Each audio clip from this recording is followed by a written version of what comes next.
Nice to meet you. Have we met before? No, No. we have not met, so it's nice to meet you. So thank you for what you do. Are you volunteers? Is that how Guardian Ad Litem works? Well, Amy and I are both staff members, Uh-huh. paid staff members, but all of our guardians ad litem are volunteers. Oh, okay. Yes. And just give it, hold on a second, make sure I get this right. Okay. So tell me what does the name mean? Guardian Ad Litem. Let's start there. What does that actually mean? Do you want the literal translation? Yeah, It's 'cause litem. guardian of the case.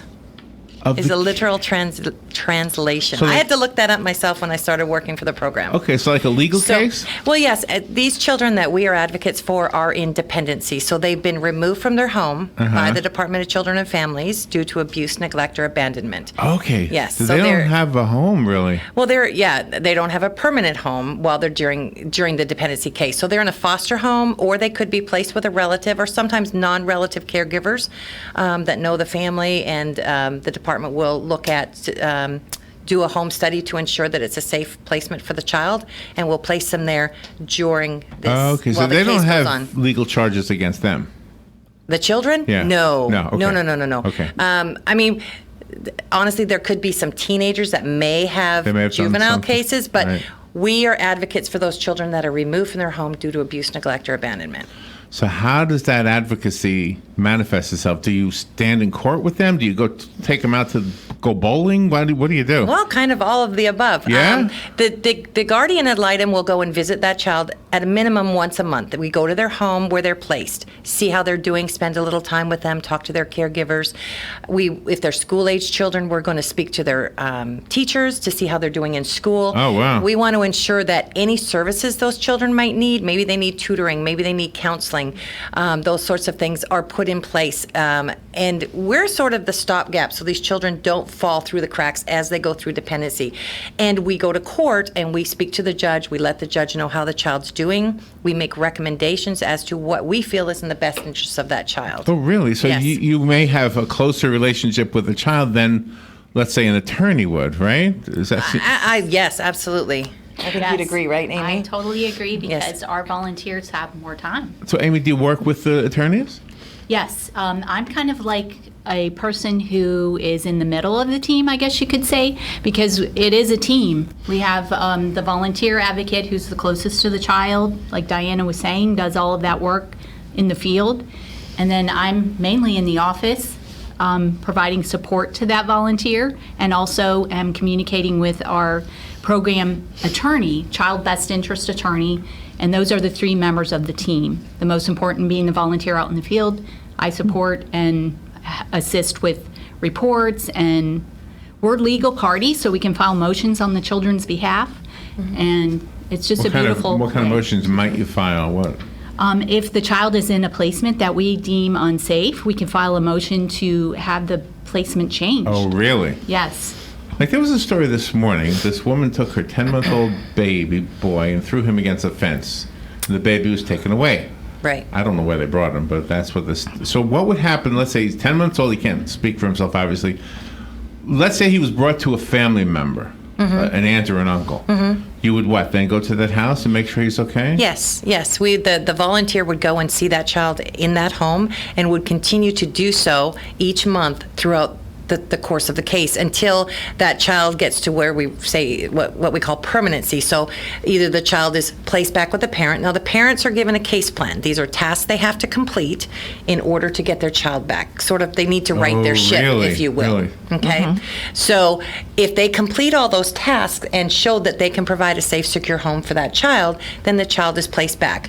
And we want to see that. I mean, it's always in the best interest for a child to be raised by their parents if the parents can give them a safe, secure home, correct? Yeah. So we want to see that happen. However, if they don't, then they would be placed maybe permanently with that relative, for instance. Okay, so let me try to be the judge, because I want to. Okay. Let's say I don't, because the judge doesn't. He has to make a judgment based on what he hears from other people. Correct. So let's say that person representing that 10-month-old is in the room, in the courtroom or something, right, or the chambers, and the judge wants to know, what's the life like for this child now? What's the life going to be like for the next placement? Is that kind of the answers, the questions you get?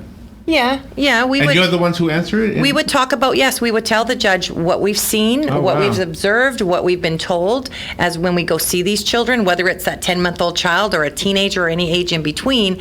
And we let the judge know how that child's doing. And based on our observations, what our recommendations are for that child. Okay. So is the child also given psychiatric counseling when you place them in a foster home? A lot of times they are, if it's needed, if they're exhibiting behaviors that would lead us to make that recommendation that they need some kind of counseling, then we would certainly make that recommendation for that to occur, yes. And when you put them in a foster home, do the foster parents have other children, or are they just specific to that one child? Sometimes the foster parents can have several foster children in their home, yeah. Oh, It wow. Yeah, it depends on the size of the home and what they're licensed for, I believe, right, Amy? Yes. Yeah. So do you have an event coming up that we're promoting today? Well, we have training. Now, just to speak about sort of the whole training process for guardians, there's 3 phases to our training. Are you and- looking for volunteers? all the time. Okay. Yes. In Citrus, or I'm sorry, I'm saying Citrus County. Marion County. Marion County. We're in Marion County. I'm sorry, when you said I'm the director for the 5th Circuit for the training and recruiting, the 5th Circuit encompasses Marion, Citrus, Hernando, Lake, and Sumter County. So, Oh, okay, So okay, sorry, yeah. Citrus got in my brain there for a minute. But here in Marion County, there's actually about 975 children in dependency. So that's how many children have been removed from their home. The Guardian Ad Litem program right now is representing about 480 of those children. And a lot of the reason we can't represent all of them is lack of resources for staff, but also we don't have enough volunteers. We've got about 134 active volunteers right now in Marion County. So we desperately need more volunteers. So when you say lack of resources for staff, is that money? No, it's not money. It's just the fact that I guess it could be, but we just don't have enough staff to handle all of the cases that are right. Okay. coming I mean, in almost is daily. money a need? Well, it's what we get budgeted for by the state for the amount of positions we can have in Okay, our all right. office. Yeah. But all of the people that you're looking for to be guardians, they're all volunteer. Correct. Yes, they're all volunteers. It's a very cost-effective program. And how often do they, when they are assigned a child, are they assigned more than one? Well, it's totally up to the volunteer. We try not to overload them just because we want quality over quantity. They have more time to spend the fewer cases they have. And so usually if it's a new volunteer, we just give them one case. And then as it progresses and we can kind of determine how much time they have to devote, then they might end up with probably the max would be, the norm is like 1 to 2 cases per volunteer, but some of those go-getter volunteers that have more time may have 5 cases. Really? So And how do you know that people will be good volunteers and be successful with bonding with the child and I'd be doing good. what they need? Well, if it was bowling, I could take them bowling. Go to the movies. Standing in front of a judge, though, let me let you do Well, that. I'll tell you what. No, I'll tell you what. It's really not intimidating. I get the best of both worlds because I get to work for the program, but I'm also a certified guardian ad litem, and I carry cases. I live in Hernando County, but I Really? carry cases, and I thought it would be intimidating the first time I went into court, but it really is not intimidating. You're not. So how many children do you have on your caseload, or am I asking the wrong person? Well, me personally, I have 2 cases right now. So Cases, okay. yeah, but I'm working full time, so I don't have as much time. Whereas a lot of our volunteers are retirees. So they Oh, have more okay, time okay, to right. take if they want to take more cases. But the one thing to note is, and people that come into the program that I talk to a lot of times, they're intimidated about going It's a to difficult court, thing or for the child, isn't it? It's got to be. I mean, they just went through a horrible little something. it is, but that's the one thing with a guardian ad litem. We're almost always the one constant throughout this time. The cases can last a year, sometimes longer, and that the child's in dependency. So it's almost always that the guardian ad litem is the one constant for that child throughout. Sometimes they can have different Really? placements. Oh yeah, they can have different placements. The different agencies that do the case management under the Department of Children and Families, there's a lot of turnover, so they can have different case managers throughout the time of the case.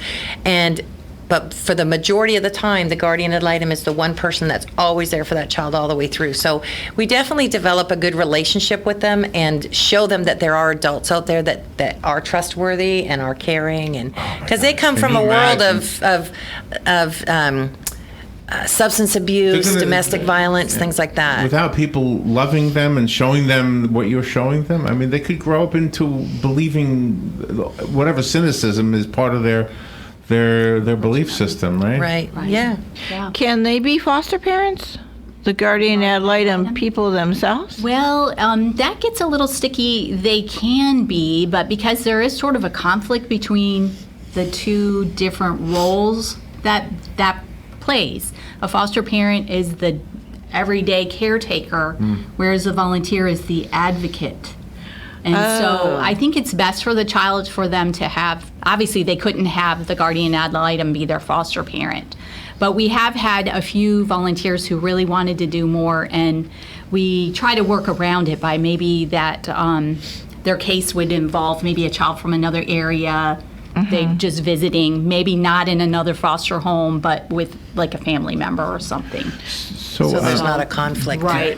is there a date-sensitive thing that we need to talk about? Is that the training you're talking about? Well, we have training, about every 6 weeks we have a training class in one of our 5 counties. Okay. So we do have one this Friday and Saturday that's here in Ocala. Oh, wow, real close. Okay. Yeah, and Okay. then we have another one that will be the 28th and 29th, I believe it is, in June. That'll be in the Villages. But I mentioned earlier about our training. So we have 3 phases. The first phase is an independent study. It's something that we go over with you when we meet. Every volunteer comes in for an interview, and then we talk to them for a while just to kind of gauge.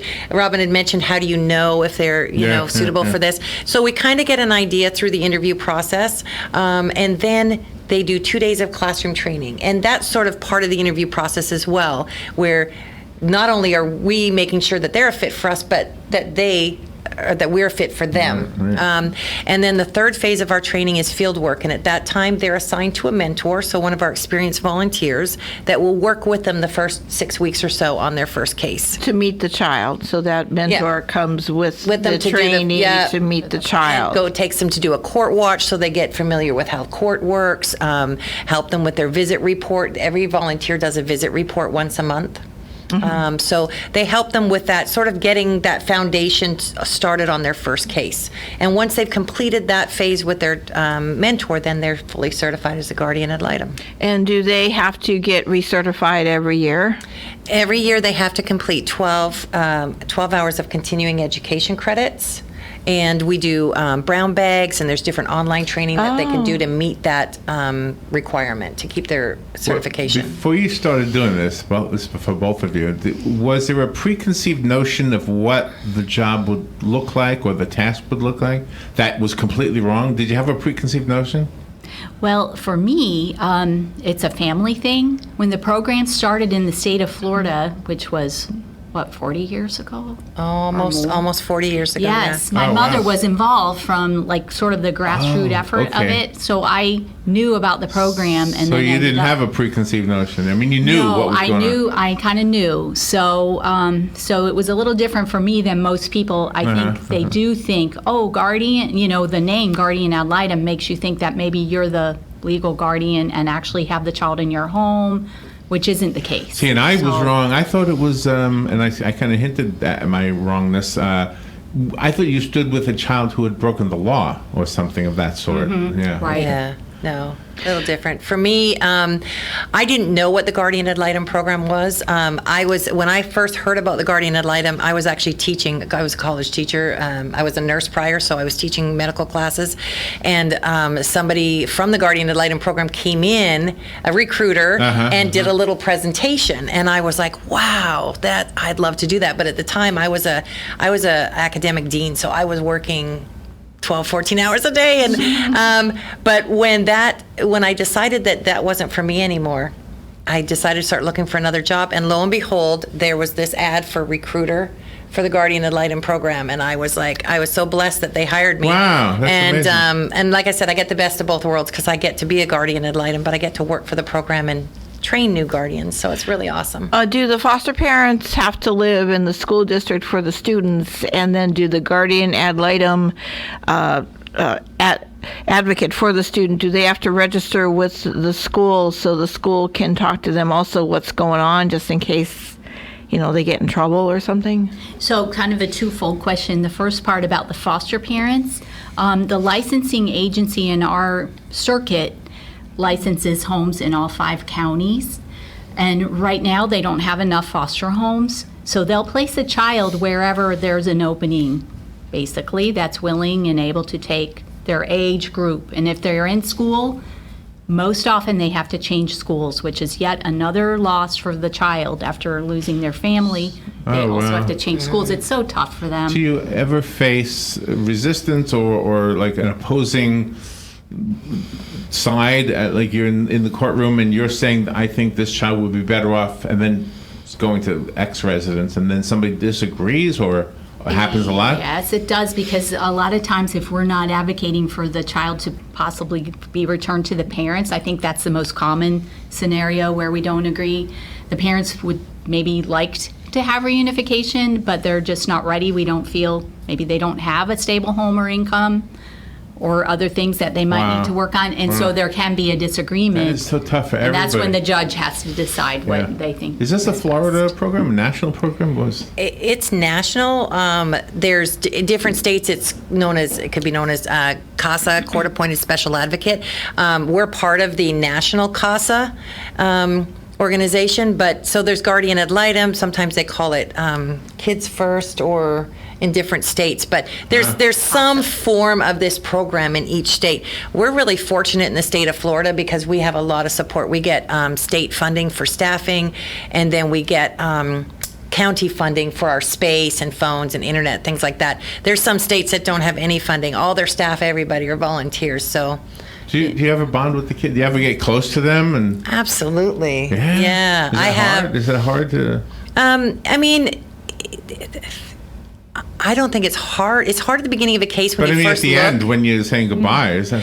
Well, yeah, I mean, but you know what the great thing is? You've done a wonderful job all the way through, and now you know this child's in a safe, happy place, and they're yeah. going to have a good home, and so it's easy to then step back and move on to the next child that's going to need your help, because there's unfortunately plenty of them. Some of our volunteers are actually in touch with their kids throughout the rest of their lives. Yes. They know when they're graduating It makes from sense. It college, makes sense. and Yeah. you know, they keep in touch with them when they become parents themselves. And so not every case is like that. Everyone is different, but there are quite a few where they have that bond, a lifelong bond. Last week was National Custard Day.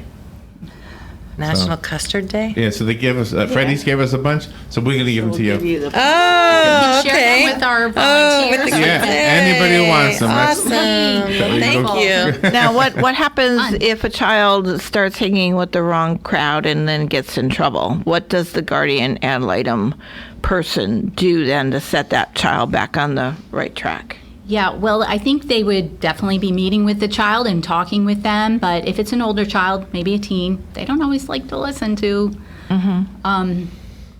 adults. Every kid's different, but I think that would be the first thing they would do, is meet with the child and try to mentor them into a better way. If that's not successful, and I know you had mentioned, Larry, that kids get in trouble, like you had thought Yeah, that. right. Well, we would also try to be in touch with everyone, say the probation officer from the Juvenile Justice Department, to try to come up with a good plan for the child, okay. rather than punish them, because these kids So- have been through enough. So you're part of a bigger puzzle, but you have a position that is as respected as any counselor, right? Am I right about that? I believe so. Yeah. They take what you say absolutely. seriously because Oh, you've been working with absolutely. the kid. Yes, yeah. you know the child better Makes than sense. anyone Yeah, else. yeah. Right, yes, we're there. And you had mentioned, Robin, you asked a question about schools and stuff. As a guardian ad litem, when you're appointed to the case, we're given a document that allows then the school to speak to us. So things that are normally confidential, like school teachers talking to us, or even medical doctors talking to us, or dentists, or health mental health professionals, they can speak to us as the guardian ad litem. We're bound under confidentiality, but they can speak to us because we need that information in order to make these recommendations for that child. Oh, okay, and that makes a lot of sense, because then because then the child sees that you have the trust of their medical professionals, their school counselors and things, and now they have another extra rung of the ladder that they can climb and be confident. Right, and it's a way for us to make sure that that child, all aspects of their life are being taken care of, all of their needs are being taken care of. Yep. Diana, is it Gisonni? Did I say your name? Gisonni, yeah. Gisonni, okay. And Amy Robertson. Before we say goodbye, do you want to leave websites or phone numbers or contact information? Absolutely. And the date of the and the date of the location. Absolutely. If they want to get involved, just go to Guardian Ad Litem. So it's the word Guardian, ADLITEM.org. There's a place that says get involved, and you just click on that. They can fill out a little form, their name and their phone number and their email address, and it gets sent directly to myself or Amaryllis Ortega, who's our other recruiter for our circuit. We'll get in touch with them and get the process going as far as the application process and the interview process. As I mentioned, there is a training this week, the 17th and 18th. They do have to pre-register, so you can't just show up at the training. They do have to go through our application process. But I know it's only a few days, but there is time to do it if somebody does want to get involved. Okay, well, we'll hold on to the notes. We'll mention it for the rest of the week. Awesome. Can you share with us one of the rewarding moment? Do you have a memory that comes to mind when I ask you that? I think for me, I had a case with a teenage boy that when I first got the case, he wouldn't even talk to me. He wouldn't look at me. And it took a while that he started finally looking at me and actually answering a few questions. 7 months into the case, we were at just before 4th of July, and it's the first time he asked me, he says, his foster parents were taking him to a picnic and stuff where they were going to have fireworks. He wanted me to come. I already had plans, but I said, I'll tell you what, I will be there for the fireworks. I showed up for the fireworks, and he ran over and he gave me the biggest hug, and he goes, gosh. "You really came. You really came." And I said, "Well, Look of at me course the I whole did." time. And he goes, "Well, I wasn't sure." He says, "You really do what you say you're going to do, don't you?" I said, "Yes, I do." And Oh, man. I could almost start tearing up now, but it was just it was that moment when all of a sudden he realized, wow, I can trust her. Oh, I love that. And so it was really awesome. It was awesome. Yeah. Amy, do you have one that comes to mind? Oh, there's so many, but one of my favorite children that I was assigned years ago, he was 2 when I received his case. Wow. He was 2. a love, and he went, no fault of his own, from foster home to foster home. Wow. He had probably at least 4. And somewhere along the line, we found a couple that were in the training to become adoptive parents. Oh, okay. And they ended up adopting him. And I received a call from his mom about a year ago, because it was high school graduation, and he was graduating. That long? Yes, he was graduating from high school, and he was summa cum laude of Bellevue High School, and Wow, that is so sweet. on the way to go to the University of Florida. That's awesome. Oh, So- thank God. That Yes. gives you chills. Yes. Yeah. You ladies are I was angels. so happy to hear that. Whenever you go for a job, the one thing the prospective boss wants to know is if you have experience. So when you go to heaven, God's going to say, "Do you have any experience being an angel?" You have it. Thank you, ladies, for what you do. It's awesome. Thank you. Thank you so much. And we have recorded this, and you can share it and maybe help recruit some more people just with the Awesome. video. Wonderful. Thank you. Thank you. Thank you both. for having us. We'll be right back.